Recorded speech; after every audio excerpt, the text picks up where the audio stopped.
2022 के विधानसभा चुनाव में जीत दर्ज कर सत्ता की सियासी कुर्सी पर पहुंचने को लेकर समाजवादी पार्टी के राष्ट्रीय अध्यक्ष अखिलेश यादव ने अपनी सियासी पटकथा 2021 में ही पूरी कर ली।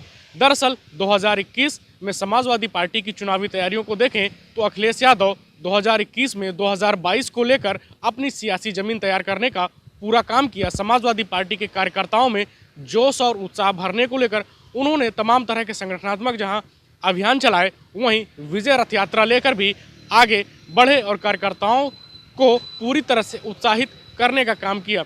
अखिलेश यादव ने 2021 में ही 22 में बाइसिकल का नारा दिया, जो समाजवादी पार्टी को पसंद आया। वहीं सत्तारूढ़ भारतीय जनता पार्टी भी समाजवादी पार्टी से सीधी लड़ाई को लेकर परेशान हुई और साल जाते जाते प्रधानमंत्री नरेंद्र मोदी बनाम अखिलेश यादव पूरा विधानसभा चुनाव नजर आने लगा। खास बात यह भी रही कि अखिलेश यादव एक कुशल रणनीतिकार के रूप में उभरते हुए दिखे और एक तरफ जहां उन्होंने तमाम छोटे दलों के साथ सियासी गठबंधन किया, वहीं उत्तर प्रदेश में तमाम बड़े नेता, बात चाहे कांग्रेस पार्टी की हो, बहुजन समाज पार्टी की हो या भारतीय जनता पार्टी को, तमाम बड़े नेताओं को भी शामिल कराने में सफलता हासिल की।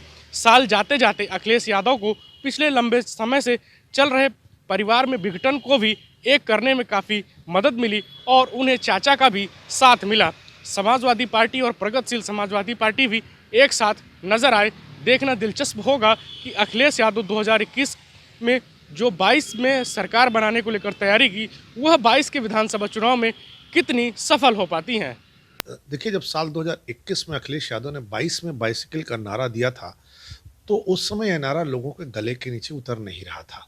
लेकिन जैसे जैसे उत्तर प्रदेश के चुनाव नज़दीक आ रहे हैं, यानी 21 खत्म हो रहा है और 22 आ रहा है, वैसे वैसे अखिलेश यादव का यह नारा 22 में बाइसिकल लोगों के गले के नीचे उतरने लगा। परिणाम क्या हुआ, ये तो समय बताएगा, जनता बताएगी। अखिलेश यादव ने 22 में अपनी पार्टी को सबसे पहले तो काम किया कि एक छत्र लीडर हो गए। दूसरा, उन्होंने अपना चेहरा रिप्लेस कर लिया। आज की तारीख में वो उनके चेहरे के बिना समाजवादी पार्टी इंडिस्पेंसेबल है। तीसरा, उन्होंने छोटे छोटे दलों से गठबंधन करके ये बता दिया कि गठबंधन की पॉलिटिक्स में वो किसी भी केंद्रीय पार्टी और किसी भी राज्य की दूसरी पार्टियों से पीछे नहीं है। तीसरा, जिस तरह वो अपने कार्यकर्ताओं को चार्ज करने में कामयाब हुए हैं, जिस तरह टिकटों पर उनकी नज़र है, जिस तरह वो दौरे कर रहे हैं, जिस तरह उन्होंने शिवपाल यादव से समझौता किया, उन्होंने राजभर से समझौता किया, इससे लग रहा है कि वो सरकार बनाने के लिए 21 में वो सारे ताने बाने बुन चुके हैं ताकि 22 में उनकी सरकार बने। यह बात दूसरी है कि ये सब तय जनता करेगी, चुनाव करेंगे। पर जिस तरह की भारतीय जनता पार्टी के सामने खड़े होकर के वो एंटी इनकम्बेंसी के नए केंद्र बने हैं, वो उनकी सिफत है, उनका कार्यकर्ता चार्ज है। 21 में उन्होंने अपनी पार्टी को 22 के लिए, चुनाव के लिए बहुत अच्छी तरह तैयार किया है। यही वजह है कि आज उनके खिलाफ प्रधानमंत्री को भी बोलना पड़ता है और भारतीय जनता पार्टी का पूरा फोकस समाजवादी पार्टी पर है। यानी वो आज की तारीख में भारतीय जनता पार्टी के खिलाफ जो दूसरा केंद्र बनता है, उस केंद्र के वो केंद्र बिंदु हैं। यह एक बड़ी कामयाबी अखिलेश यादव की, और ये सब कुछ उन्होंने अपने बलबूते किया। इससे पहले उस पार्टी में नेताजी हुआ करते थे, मुलायम सिंह करते थे, शिवपाल सिंह करते थे, इससे पहले राम गोपाल जी कुछ कुछ करते थे, लेकिन पहली बार ऐसा हुआ कि अखिलेश यादव ने सब कुछ किया है। 2017 में जिस प्रकार से चुनाव में समाजवादी पार्टी की सरकार नहीं बन पाई और शिवपाल सिंह यादव भी साथ नहीं थे, अब जब 22 का चुनाव नजदीक आ रहा है, 20 के अंत में शिवपाल जी को उन्हें साथ मिल रहा है। नहीं, देखिए, अखिलेश यादव ने 22 के लिए बाइसिकल की तैयारी नट बोल्ट कस के पूरी तरह ठीक कर लिया है।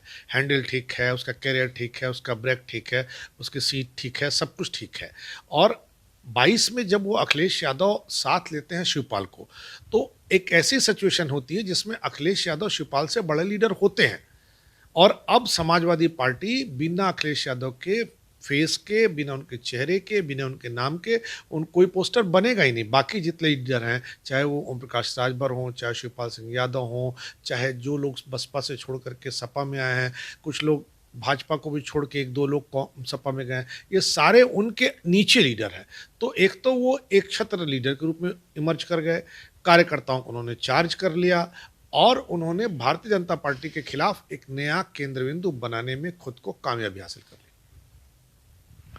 सर, एक खास बात और है कि साल के अंत में समाजवादी पार्टी के जो अध्यक्ष हैं, उनके करीबी लोग, उन पे इनकम टैक्स के छापे देखिए ऐसा है कि टाइम तो गलत है, इलेक्शन के ठीक टाइम ये बहुत जनता को जो कम्युनिकेशन है उसके हिसाब से बहुत पॉजिटिव नहीं है।